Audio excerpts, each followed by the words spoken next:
Revenons à l'accueil donc du OneDrive. Donc ici en fait, vous allez aller dans votre école. Donc ici. Donc ensuite dans Général. Et puis là normalement vous allez avoir un dossier qui s'intitule 2024-2025 avec le nom de votre école. Si jamais vous ne le trouvez pas, il suffit de dans la fenêtre de recherche de mettre 2024-2025, vous le trouverez directement.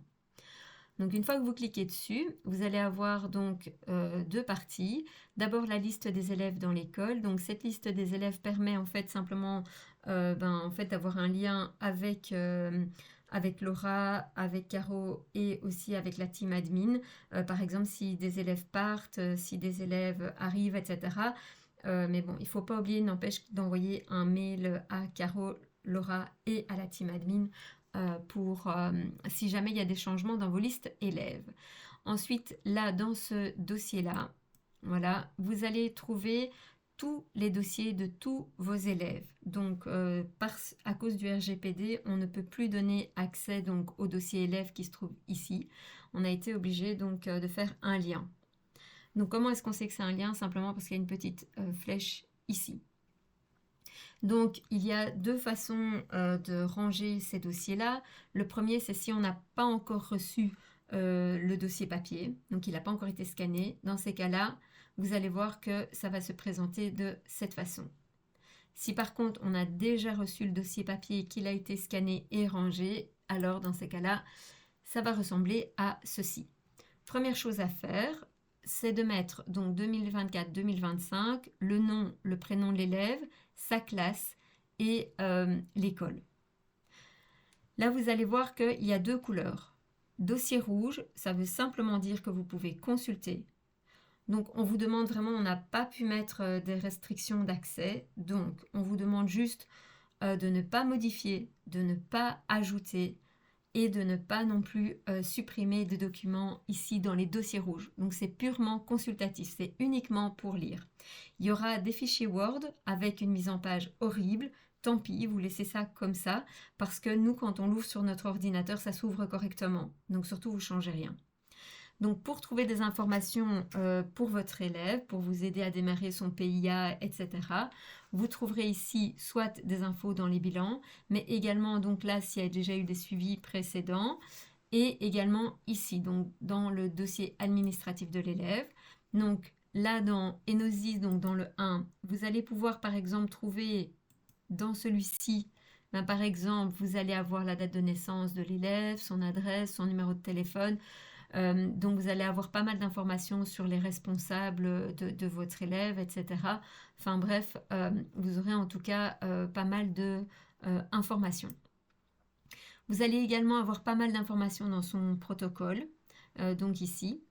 Donc ici, bah voilà, je vous conseille en tout cas d'aller voir à ces endroits-là. Alors, d'autres endroits où vous pouvez avoir pas mal d'infos, c'est s'il y a eu déjà une intégration. Dans ces cas-là, vous retrouverez également le protocole d'épaule antérieur ici. Et vous trouverez également le protocole d'orientation vers l'enseignement spécialisé dans le point 3. Alors, ensuite, ici, donc, dans le dossier vert, vous allez pouvoir donc ajouter vos PIA, les bulletins, et donc vous pourrez rajouter votre Word pour le suivi des élèves. Alors, comme vous le savez, parfois dans certaines écoles, on a énormément d'élèves, et donc c'est pas toujours évident de toujours aller trouver l'élève, etc. Donc ce que l'on vous conseille de faire, c'est de synchroniser le fichier, donc le dossier de l'élève vert dans lequel vous allez faire pas mal en fait de modifications avec votre OneDrive. Donc c'est-à-dire que l'objectif, c'est de rajouter ici, d'accord, donc en fait le dossier avec lequel vous allez travailler. Pour cela, donc, vous revenez ici. Vous allez cliquer soit de faire un clic de droite, soit sur les trois petits points. Et puis, vous allez mettre « Ajouter un raccourci à OneDrive ». Voilà. Donc si je veux, je peux également le faire pour l'autre élève qui était ici. Voilà, ajouter un raccourci à OneDrive. Voilà. Je retourne dans mon OneDrive. Donc là, pour le moment, il ne l'a pas encore fait, mais ça ne va pas tarder.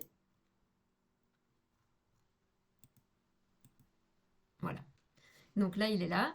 On voit que c'est la même école. Donc moi, par facilité, je vais créer un dossier, par exemple, Institut Saint-Martin. Voilà, il est là. Et je vais mettre mes 2 élèves dedans. Donc ça, c'est à vous un peu de ranger votre OneDrive comme bon vous semble et comme c'est le plus facile pour retrouver vos élèves. Donc maintenant, quand je vais aller dans cette école-là, eh bien, j'aurai directement mes 2 élèves tests qui vont se retrouver ici. Et donc ça me paraît, enfin donc c'est très très facile parce que alors directement, je les ai par ordre alphabétique en fonction de la classe, etc. Et donc de l'école.